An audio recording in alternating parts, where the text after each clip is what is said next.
three different headers today, if you'll allow me. Today, the entrance of a path to a little less self, a little more righteousness. That's for the churchy. For the socially conscientious, today, the entrance of a path to a little less self, a little more justice. For the philosophically minded, today, the entrance of a path to a little less self, a little more virtue.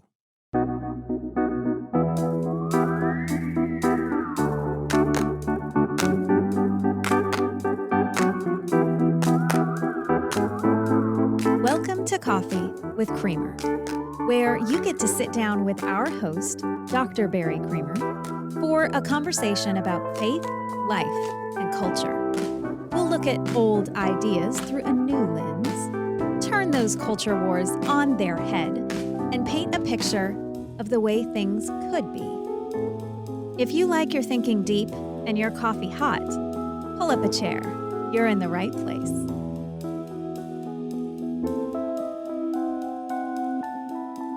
Normally, when we think about ethics, the idea of ethics, and I see this happen all the time. I teach ethics at Criswell College, where I'm the president. I have taught ethics for years, now decades, in higher education, in state settings, public university settings, and also in the private Christian setting that I'm in now. So I teach ethics, and I have noticed that when I bring up the topic at all, everyone sort of assumes that it is a tool that you, if they know anything about it at all, it's a tool that you use to stay out of trouble in your business dealings, or to talk about government conflicts of interest or things like that. And they think of ethics in this sort of simple, pragmatic way as a tool for keeping out of trouble. So I would put the difference this way. It's something like this. They're thinking of it, people, and this is because it's the way ethics is normally used. It's not the fault of those who are saying that. They say that because that's how it is. Oh, we're going to have an ethics class today, and here's how you avoid giving too much money to a vendor, and here's how you make sure that you don't create a conflict of interest when you're working as a public servant, and so on. In reality, ethics is much broader than that. How do we live together? What keeps us tied together as a society, even when the pressures that we face make us want to go in different or conflictual directions? And so what I would say is the way of understanding ethics in our commonsensical way, or at least the way we use it every day, is thinking of it as cautious driving or a tire iron. In other words, it's how to avoid a flat or how to fix a flat when you have it. But in reality, ethics is the road that we're supposed to go down. It is the path. And it's huge, obviously, therefore, it's hugely important. The questions that ethics specifically dealt with from the beginning were the biggest questions in human existence. How do we live together? What keeps us together as a people, even when all the pressures that we face and the conflicts that we have start to fray the social fabric in one way or another? One of the earliest books that deals thoroughly with the concept of ethics is Plato's Republic. You've heard of the book, the Politeia. It has to do with the city-state, how a polis, a Greek polis, city-state, would function, what makes it what it is. But the ultimate question that book asks, and I mean ultimate as in this is what it deals with throughout the entire book, but it's the question explicitly raised from the beginning of the book, is simply what's right and what's wrong. That's all it wants to know. It's entirely about ethics, the theoretical underpinning to what separates right from wrong, which is justice. That's the word that's used for it throughout that book in translations that you'll find. In biblical language, it's exactly the same word that we use for righteousness. That's why I gave the three different headers today. I mean, we like the churchy word righteousness, so we haven't obtained righteousness. And when we come to Christ, we obtain righteousness. And it sounds like this holy and ethereal, transcendent quality of whatever. But it is the thing the entire world was trying to figure out how to obtain. What is it that makes us right instead of wrong? What is it that makes anything right instead of wrong? And therefore, how do we define the parameters within which we live with each other, within which we function as a society? That's what all of those questions are about. And so as Plato starts answering the question, this is not where he ends up at all. And I'm not going to teach all of Plato today. Don't worry. I know you can turn it off for that, but really you shouldn't. It's a fascinating work, and one of the most important works, at least in Western civilization's history. So I encourage you to go read it sometime, Plato's Republic. With a little guidance, I would recommend a little guidance, but if you've read other philosophical works, it's worthwhile. Anyway, Plato's first approach to it is to say, well, there are groups of people who come together and they just need a more effective way to survive, to meet their basic need for provisions. So they trade wares with each other, and you make shoes and I'll farm and I'll provide your wheat and you provide the shoes I need for walking around in the field. And that way I don't have to spend my time trying to learn to be a cobbler, and you don't have to spend your time trying to produce wheat when all you really know how to do is work on shoes, and so on. And so we work together and produce a better society, and we can define what's right or wrong on what makes that work. We tried that for a while, but then we also need, and this is sort of a synthesis and sort of a breakout from what Plato does. So I know he doesn't address it exactly this way, but for laying down the concepts, this is what it amounts to. Then second, though, we learn that we have a need for protection as groups of people who've gotten together and are trading wares with each other. We learn that we have a need for protection from other bands of people who want to steal our shoes and take our wheat from us, and so on. And so we end up with guardians of some kind. And they also help keep the trading honest. So if you're doing it, that you do it right. You said you'd deliver wheat for the shoes I gave you, but you're not giving me my wheat. So I call the guardian, and he makes you give me the wheat, and so on.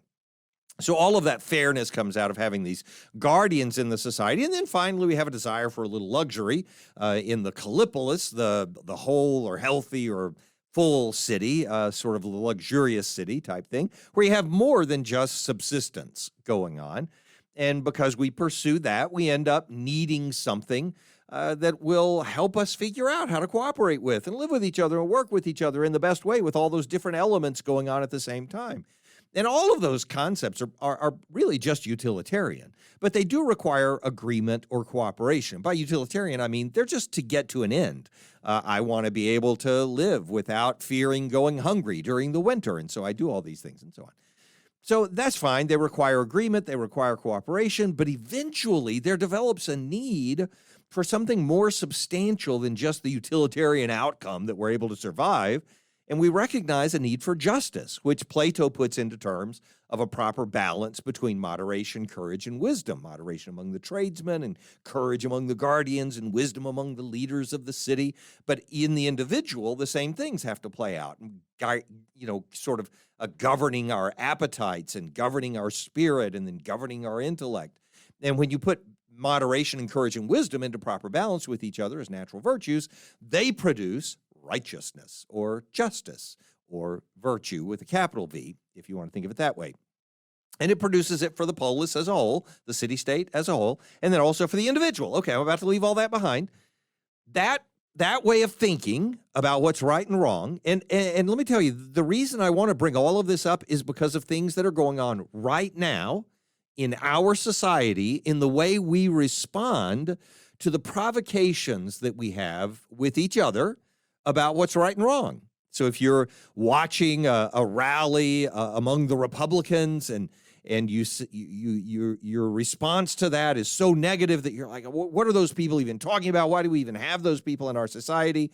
Or if your response to a Democrat rally is the same, why do we even allow those people to live in our country? Or if you're watching the January 6th insurrection, and your response is, no big deal. Or if you're watching the Black Lives Matters protests and you're saying, no big deal, on either side of the meaning of that, then I would say to you on those opposite sides, all of us probably need to get a grasp of something different about our understanding of why and how we live together righteously, justly, virtuously in the society. And because we don't know what virtue is, we don't know what ethics is as a discipline. Yeah, the plural is a singular. Ethics is a singular. that we don't know what it is, then we don't know how to react when somebody starts telling us that we're not measuring up to it, or that we could measure up to it. We just don't know what to do with it. And so I just want to lay down a simple foundation for understanding how to better respond to that. So to get to that, I need to give some history so that we can get up to understanding what it would mean to say to somebody, wow, you're not doing the right thing. Because while it sounds like an absolute insult, in reality, it's the only path forward, as I'll point out in a few moments. So, as we leave Plato behind, take one generation forward from him in his student Aristotle, the idea of ethics, the idea of virtue matures a little bit. And they are the same thing at that time. The concepts of ethics and virtue just merge with each other. The words aren't identical, but the concepts are the same. And so what matures through Aristotle in this slightly different way is a way to achieve the essence that we've been given. That's the thing. And in Aristotle, in other words, ethics becomes this grasp of the difference between the way a thing happens to be right now and the way it would be if it fulfilled its essence perfectly. So for me as an individual, the question that my ethics has to ask is, what was I supposed to be, and what do I happen to be right now? And if I can see the difference between those two things, then I know what's right for me to do, whatever's going to get me to close that gap, right? So whatever closes the gap between imperfection and perfection, perfection means completion, completeness. Whatever closes the gap between imperfection and perfection, that's a virtue. That's a good thing. That's what we want. Whatever disrupts the movement forward toward perfection, that's a vice. That's a problem. So to be virtuous is to close that gap. To be vicious is to interrupt the closing of that gap or the progress that we would make toward that perfection that we're supposed to have. To achieve that perfection, to arrive at what we were always supposed to be, that's virtue. I'm holding up my fingers to do quotes because it's with a capital V. And yeah, I know the difference between quotation marks and a capital V, but it's to emphasize it in some way. You know, this is not just virtue. This is virtue with a capital V. Okay, you get the idea. So look, classical Greek ethics, ethics during the Middle Ages, all the way up through, say, the 1500s, into the 1600s, virtue's the only option. It's the only way we think about ethics. And why that is, we can discuss in another conversation, and we've brought it up before in other conversations about ethics in some of the episodes that we've had before. But the idea is here, the thing that's important is that in the classical Greek sense, and all the way up through the Middle Ages with the Catholic Church and such authority, virtue is the only option for ethics. It's how everybody thinks of it. And it works well because individual perfections, so the goal that I have in mind, the thing I want to become, as I think about my virtue and how I pursue what's right and wrong, I've got a goal of getting over there. And what gets me there is virtuous. So whatever makes me more like the thing God created me to be makes me more virtuous. Okay, that's fine. But the thing that's important is that as an individual, that doesn't give me a goal that's in opposition to other individuals. If they believe the same God made them with the same kind of essence, and therefore the things they need to do to become virtuous are similar to, or at least compatible with, the things I need to do to become virtuous as well. So the reason classical Greek ethics worked is because they were unified as individuals. The individuals who were pursuing those ethics, those virtues, were unified by their common interest in the village, the city, the polis, the city-state. That's in the Greek culture. Or, later on, in the Middle Ages, for instance, they were unified by the beatific vision, by the blessed vision, the opportunity to see God, the church's statement that if you do these things, then you're the kind of person who can be a part of the community that will one day stand before God and be blessed in the city of God, and so on. This is the idea. So we're unified by this common goal, whether it's established by the city-state in Sparta or differently by the city-state in Athens. It unifies the Athenians, or it unifies the Spartans, or it unifies the Christians. And if you don't want to be unified, then that's fine. You can either be outcast or killed. Those are your other options if you don't want to be a part of the system. So I know that's a harsh way to say it, but I mean, think about the history of the world, and this is how we did it. We unified around a common vision, and that's the direction that we went. Okay, fine. 1600s come along, the Enlightenment, and individualism emerges during that Enlightenment, or from the Enlightenment, whichever way you want to say it, and there's no more unified perfection. Now, of course, it takes time. Maybe it takes a couple of 100 years before it matures, even in the United States, which is growing into its own union during that time. But everyone ends up having their own purpose, their own end, their own goal. It's the very definition of personal liberty, which, by the way, the concept of being a liberal originally means a person who values individual liberties and your ability to have your own goals that are outside the will of the church, because it's not defined by the church. It's defined by you as an individual. And in a lot of ways, early on, the presumption is that that makes us stronger as a society, because individuals can bring their full creativity to bear when they're no longer being squashed or suppressed by the repressive environments that are imposed by what would have been the city-state in the Greek culture, but didn't exist by this time, but by the church later on. And so there's a lot of literature written to make that point, that the individual bursts out and in the creative genius of their individual liberties provide a better place for society and so on like that. So the problem is that once everyone has their own purpose or end or their own goal in mind, it's called a telos, in case I bring that word out later, which is, that, again, the definition of personal liberty, that you have your own end, your own goal. You decide where you want to live. You decide what's important to you, the freedom to pursue your own ends. Once everyone has that, there's no more commonality to the ethics of society. I mean, these people want to go this direction, these people want to go that direction, and if those come to a loggerheads, if they create some kind of conundrum or crisis in society, then you don't have an automatic solution because there's a God in heaven who's saying, well, the way this resolves is you follow your virtue this way, you follow your virtue that way. You don't have that because not everybody wants to worship God. And you don't have it because not everybody agrees that society should be governed by the governments by the government that is the smallest possible government. And not everybody agrees that we should be governed by the government that takes over the entire economy and, parts everything else out at the will of the legislators. We don't agree on it. And therefore, we have these enormous conflicts that break down the concept that, hey, as long as we're all moving toward a common goal, the further we get toward that goal, we're just virtuous. Because then we say to each other, but what's the goal? And we don't agree on what the goal is. And you can see that being played out in our society right now by people who have completely divergent goals. At best, they're divergent. I mean, purely divergent goals, we just go our separate ways and never meet. Unfortunately, they're divergent in one sense, and yet the globe is round, and so we run into each other on the other side of our, ethical globe that we're talking about here. So what do we do with that? Well, we develop other forms of ethics. I'm not going to go into those right now. They're not important to us. They're hugely important to me. I love the topic, but that's not our goal for today. So, utilitarianism develops out of it. David Hume first, then John Stuart Mill, developing these concepts that we ought to make judgments about ethics, which for them was largely parliamentary.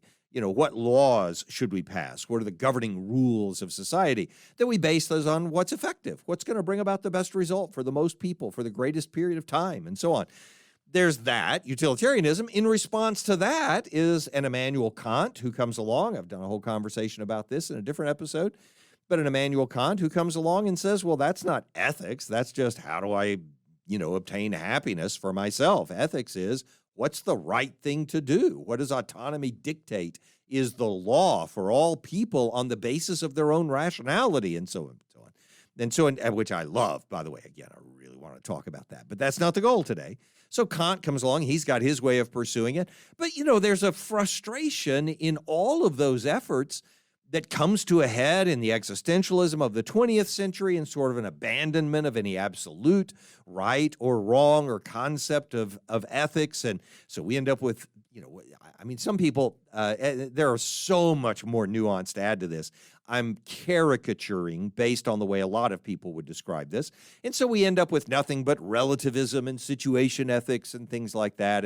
And so it's all of no value whatsoever. And we have no good ethics that we're pursuing. And we've lost the whole basis for why we would do right to begin with. And Alistair MacIntyre, a mid-20th century, mid to late 20th century philosopher, comes up with a way to rescue virtue as a concept in a society where you could still have individual liberties.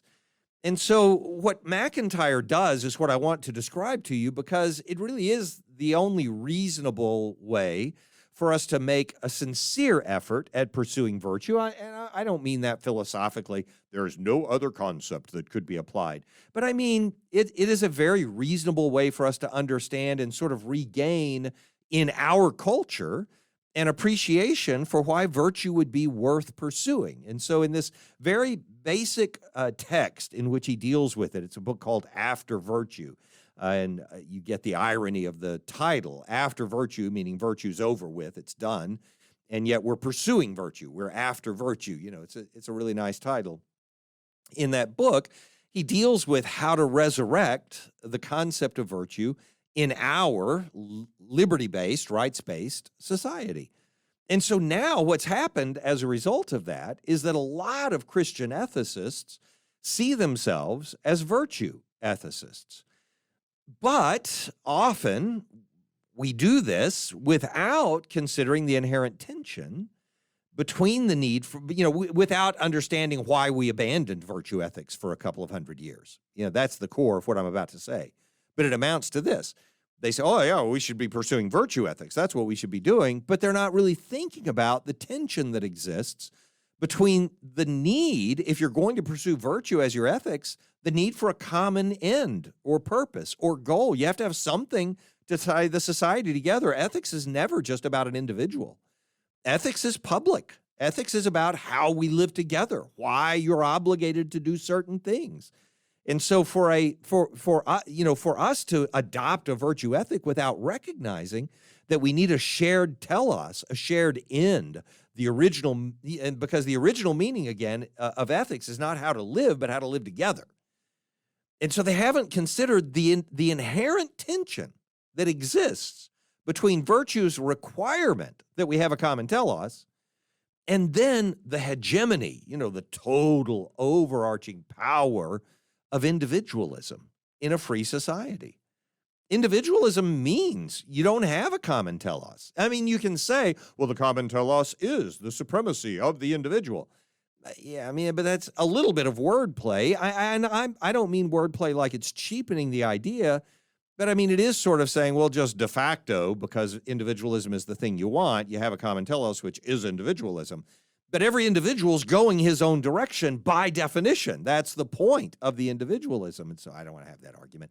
I do want to have the argument. You can tell I get pulled into these philosophical parts of the discussion. But the point is, if we don't pay attention, if we don't give attention to the tension that exists between us having a shared telos which unites our pursuit of virtue and us valuing individuals being able to make their own choices about their own ends, if we don't grasp the tension that exists between those two things, then we're not going to have a meaningful form of virtue as our ethic. And I'm not a virtue ethicist, meaning I'm not a person who believes that virtue is the only and best way to think about ethics. But I do value it, and I know that it has an inherent value in our concept of what's right and wrong. So I'm going to speak about it from that perspective. If you really want to understand my ethics, we'll go back and talk about it in terms of Kantian ethics and all that I've done before. But here's the thing. If you're Catholic, if you're listening to this and you're Catholic, you have a somewhat less severe form of the problem because of the emphasis that the Catholic Church puts on Thomism and on the authority of the community. Now, in American Catholicism, that's different because Americans are so individualistic that even when they are Catholic, they're barely, really committed to the community. I don't mean that insultingly. I mean it sincerely, as a person who respects a lot of people who are very faithful in their practice of Catholicism. That's fine. I'm not a Catholic. I'm not a Catholic for a reason. All that's a different discussion too. We don't need to get into it. I respect the position of many Catholics in their relationship to the church, to the Pope, and to each other. That's beautiful. It is easier for Catholics to understand virtue ethics because of the importance of Thomas Aquinas. I called it Thomism a moment ago. That's named after Thomas Aquinas.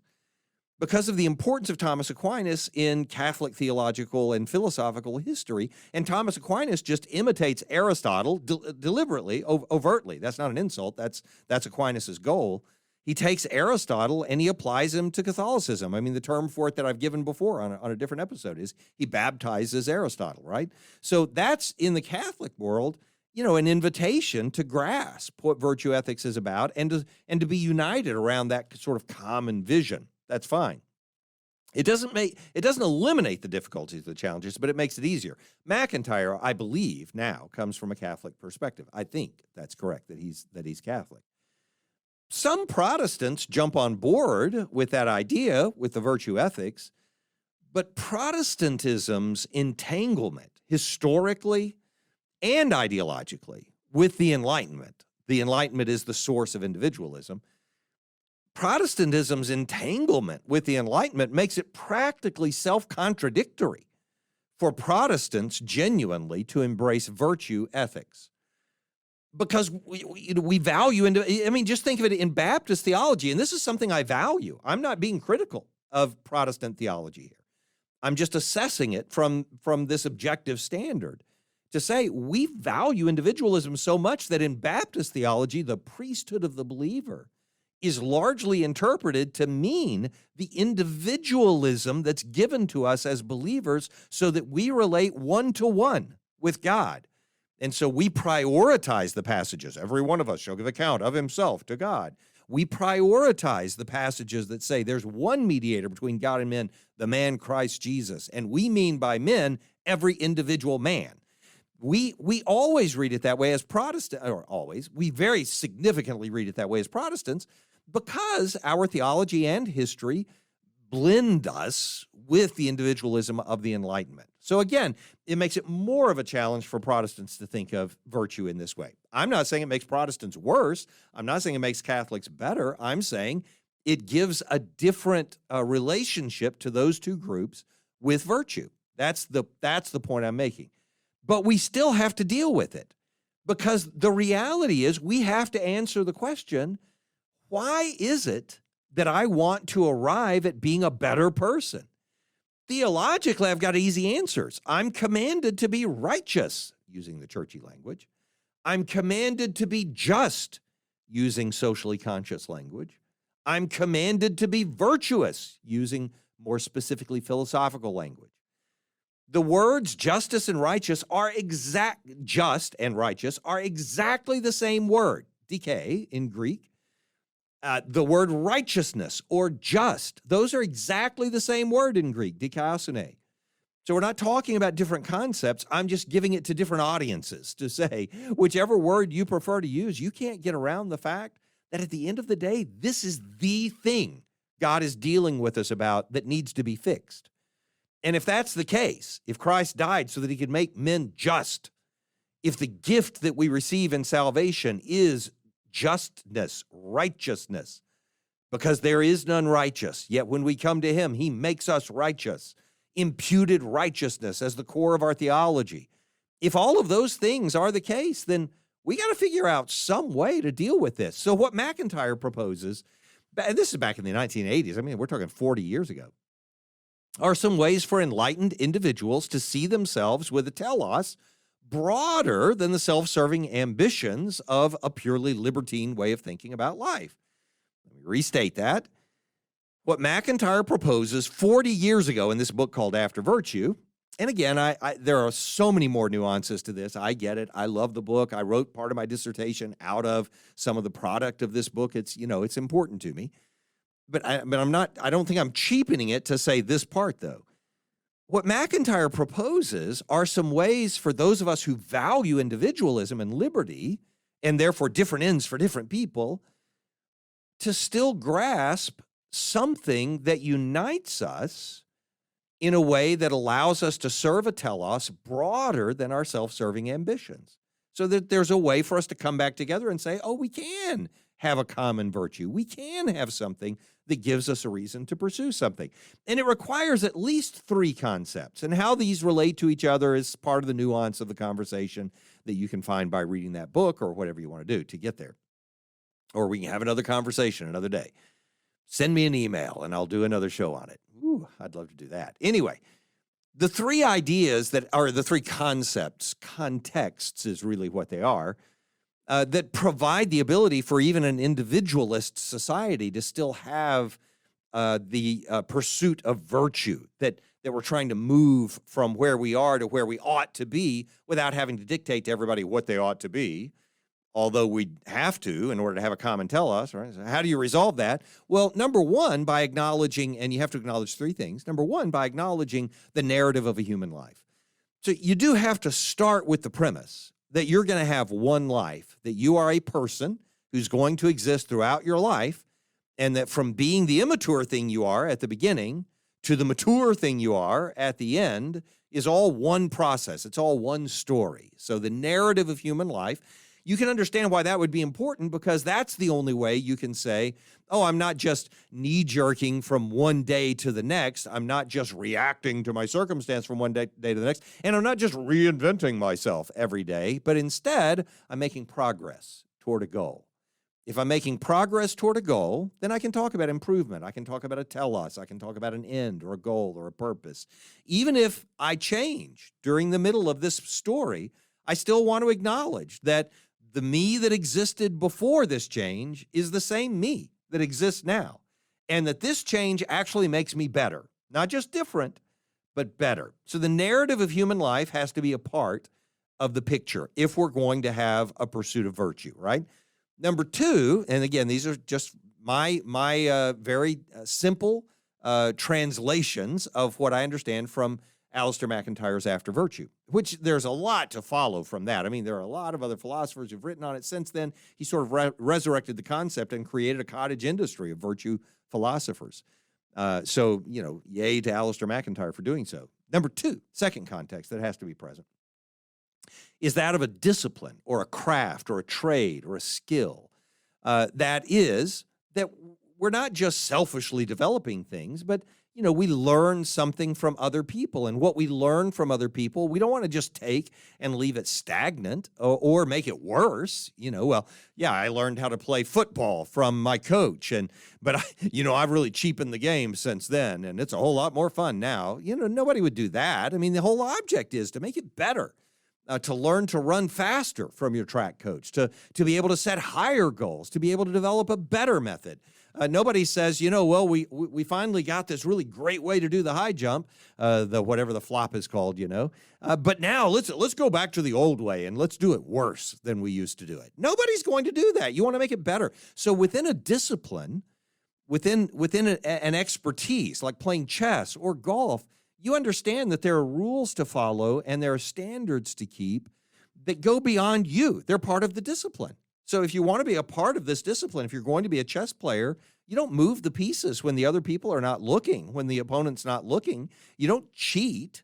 You move the pieces when other people are looking. And if you lose, you say, oh, well, that's okay because it helps me to be a better chess player for next time. And that goes back to the narrative of human life, right? So it's the context of a specific discipline or a craft or a trade or a skill that needs to be present with us. And then number three is the context of a historical tradition. And this one is really important. It's the only one I want to really talk about today. The historical tradition that that I wasn't born into a vacuum. I was born into a tradition. People had created these things that were handed to me as a child, and which I'm expected to hand to the generations that follow me. And our expectation is that we would hand it to the next generation in better shape than we received it. That's the nature of a historical tradition. And those can be specific. like the historical tradition of theology or in the church, like I was talking about a moment ago, or they can be much broader, the society of American culture and so on. Whatever it is, that context of a historical tradition is what I want to talk about. In the context of a historical tradition, we would understand, it would come automatically, and so virtue becomes easy to resurrect, that our pursuit of virtue cannot just be about us as individuals. I mean, that's as simple as knowing that we picked up this narrative, the historical tradition, in media res. That is, in the middle of things, like some plays open in the middle of things, or a short story opens in the middle of things. That's how your life opened. You think, no, my life began with my birth. Well, obviously not, because somebody gave you birth and existed before you, and somebody gave them birth. You woke up right in the middle of things. And the middle of things implies that there were those who went before us. And you can just say family. You can start there. Your family is included, but it's not just your family. It's social structures, the economy, the values that we receive in our culture, the religion that we're handed from our parents, the traditions that we receive from them or from our public school or private school or homeschool groups or from whatever, wherever we receive our traditions. And those traditions include positive things, these sacrifices or heroics or successes from our history. Here's George Washington on the Potomac crossing the river and the great victory in American Revolution and the founding of the nation. But it also includes selfishness and cowardice and failures. We know the name Benedict Arnold, not to pick on anybody from his family if you grew up in his family. I'm just saying, no pride. Nobody, that's just not, nobody's naming their kid. Well, maybe you did, but I'm just saying that's weird. Not weird, it's fine. You name them what you want. But, we have those traditions that recognize our failures, the negative side of who we are as well. It's part of our story. Look what we overcame. So when we look back on the civil rights movement, we're naming our streets, right? Rosa Parks Boulevard. We want to recognize the successes and the heroics, but in doing so, we have to recognize the things that they overcame as well. So ultimately, our pursuit of virtue requires that we recognize and measure the difference between what we know we ought to be, we know we ought to have been in some cases, and what we actually are. So by recognizing the difference between what we, for instance, let's put it in the past tense, between what we ought to have been and what we actually have been, when we recognize those differences, then we can appreciate the progress that we've made since, right? And in the same sense, when we look at it in the present tense, if we are able to recognize and measure the difference between what we know we ought to be and what we actually are, then we're able to set goals. We're able to aim for something, for where we ought to obtain. This is the only way to practice the virtues and to lead us, both individually and corporately. It's the only way to lead us toward the perfection that we are supposed to be pursuing, our perfection, our completion. But a perfection which does define the path along which virtues guide us to be better is essential to us. Otherwise, we become stagnant or we become worse. That's the worst of all things. So fine, in this lifetime, I may not be able to obtain perfection. I acknowledge that. I mean, I know that. I believe that. Eschatologically, I believe it because of what I think the end of time is and when Christ comes and the fulfillment of faith and all those things. I believe in that. I don't believe I'm going to obtain perfection in this life, but perfection does define the path, to say it again, along which those virtues guide me to be better instead of to be stagnant or to be even worse. So you can hear why I'm saying the only hope we have for virtue is the possibility of improvement. That's the only way virtue can be a part of our ethic. Is if we recognize that there is a gap between where we are right now and where we ought to be. So the possibility of improvement is in the recognition of our imperfections. So as an individual, I look at myself and I say, where are my imperfections? Well, I don't know. I mean, if I knew where my imperfections were, I would be addressing them, right? This is the goal that every person has. And you can say, no, some people just want to do the wrong thing. Well, they're viewing that as a part of their goal. That's part of the outcome that they have in mind. We're pursuing what we think is the right thing for us to do in the moment. There's a way that seems right unto a man, even when the end thereof are the ways of death. I added the even then, but it makes the point from the proverb, right? So as individuals, we look for our imperfections. Well, we don't, so one of the worst things not to know is what you don't know, right? So how do you do it? Well, you're reading books and you're listening to your preacher on Sunday and your journey group leader or Sunday school teacher or whatever you call your small group discipler. You're picking up conversations from other people, paying attention to media and entertainment and listening and saying, oh, was I aware of that? Did I know this thing? Have I turned off my empathy for certain kinds of people in our society and so on? So as individuals, recognizing where something might be wrong is essential for us to be able to pursue virtue. And as a society, exactly the same thing is true. Whether this is corporate or personal, the idea of the virtue doesn't change. The idea that we as a society would think that we have obtained utopia would not only be presumptuous, but it would preclude us from being able to improve. And we don't want that. So discussing, this idea of hope, that we have possibility, that we have room for improvement, therefore also means that we have need. Now, there's the strangest thing happens in the conversations I have in the groups that I'm in the circles that I'm in. And in the circles that I'm in, when I say this about abortion, for instance, when I say it's terribly wrong that we devalue the lives of little babies in the womb, the people I'm around, they think that's fine. Oh, good. Point out the flaws in our society. You should do that, and we should try to improve those things because they know we should be better than we are. What's funny is in a lot of the groups that I'm in, not all, but in a lot of the groups that I'm in, when I bring the same thing up about racism, or I bring the same thing up about inequalities regarding women, I get stares like, you don't value our society? What, you don't think we're good enough? No, I love our society. I value our society, but I also know we're not perfect. We have not obtained the perfection that could be in front of us. I'm not saying that we would ever be utopian, but I am saying we should be moving along that path. That's what perfection is for. That's what the virtue is for, to pull us forward to do better. And I think it's funny, when you think about it, what are the reasons people are so resistant to some of these conversations? And I'm choosing conversations sometimes. In one circle, it's a conversation about abortion that people are resistant to. In another circle, it's a conversation about racism or about gender equality that people are resistant to. But in either case, the resistance does come back to saying, you don't think we're good enough? I think we're going the right direction. Why are you stopping us? And so on.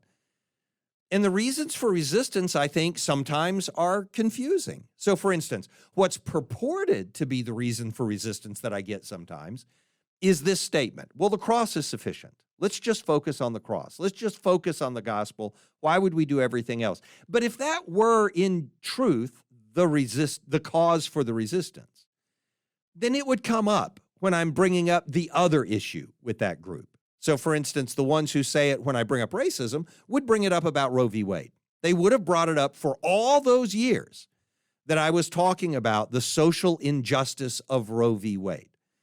But we didn't. That wasn't the thing. Hey, the cross is sufficient. Let's not worry about abortion. We didn't say that. We thought it was a good idea to talk about. And so what I would ask is this, the cross is sufficient. Of course, the cross is sufficient to bring justification. But what about the leaking pipe in your bathroom? So I got water dripping out of the ceiling in my bathroom. This is not true. I'm making this up. I have water dripping out of the ceiling in my bathroom. Hey, the cross is sufficient. Pray, share the gospel. That'll do the job. No, when I have a leaky pipe, I address the leaky pipe. And then I thank the Lord for the provision he's given me to have the patience to deal with a leaky pipe. The thing I'm saying is our faith is not an excuse. And I've said this before. Our faith is not an excuse for ducking the things we ought to make better in this world. We have a responsibility. This is the point of James, and it's what James is saying. And he's saying it in the context of righteousness, virtue, justice for people who are excluded. He says it in that context in the 2nd chapter of James. What good is it, my brothers, he says, if someone says he has faith but does not have works? Can that faith save him? I'm just the messenger. I'm reading the words. Just listen to what James said. The Bible's sufficient or is not? Here's what the Bible says.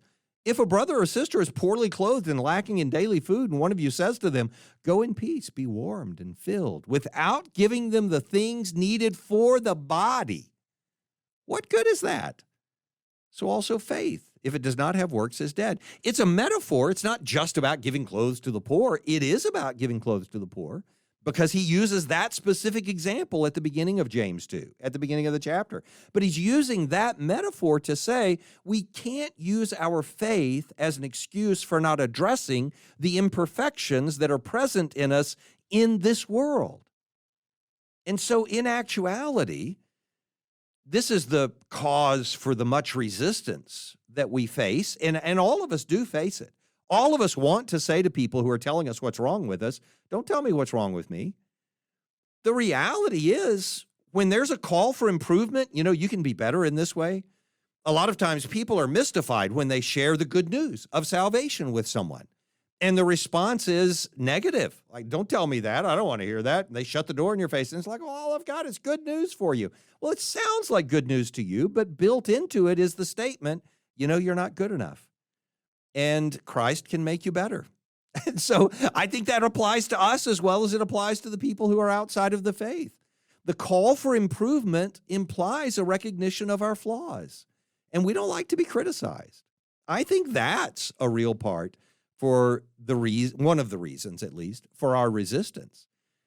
And also the call for improvement implies a call for change. And the danger of change is that when you change one thing, other things might also change. And we're a little afraid about that. So like the leaky faucet I was talking about, or a pipe that's leaking, if I go to fix a pipe, and I just call a plumber. If I go to fix a pipe, I'm going to break the pipe in the wall. So it's worse than it was before.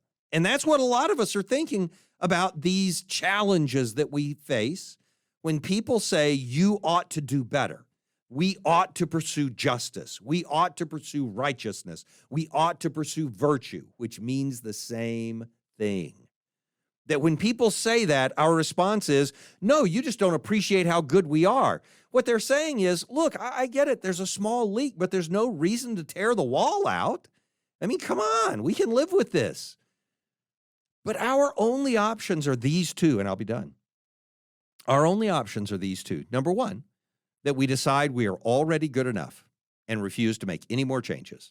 So we're just good enough. Or that we decide we're never going to stop improving, that we are always going to work harder at perfecting our union. Can I read you the opening line to the Constitution? This is our preamble. "We, the people of the United States, in order to form a more perfect union." That's the language. In order to form a more perfect union, to establish justice, to ensure domestic tranquility, to provide for the common defense, everyone's, to promote the general welfare, everyone's, to secure the blessings of liberty to ourselves and our posterity, do ordain and establish this Constitution. The underlying fundamental principle of our society's establishment, not an inspired document, but a really great establishment of a union, is that we form a more perfect union. Not a perfect union, a more perfect union. And so we have to decide that we are always going to work harder at perfecting our union, all the while knowing we will not arrive, but are always getting closer.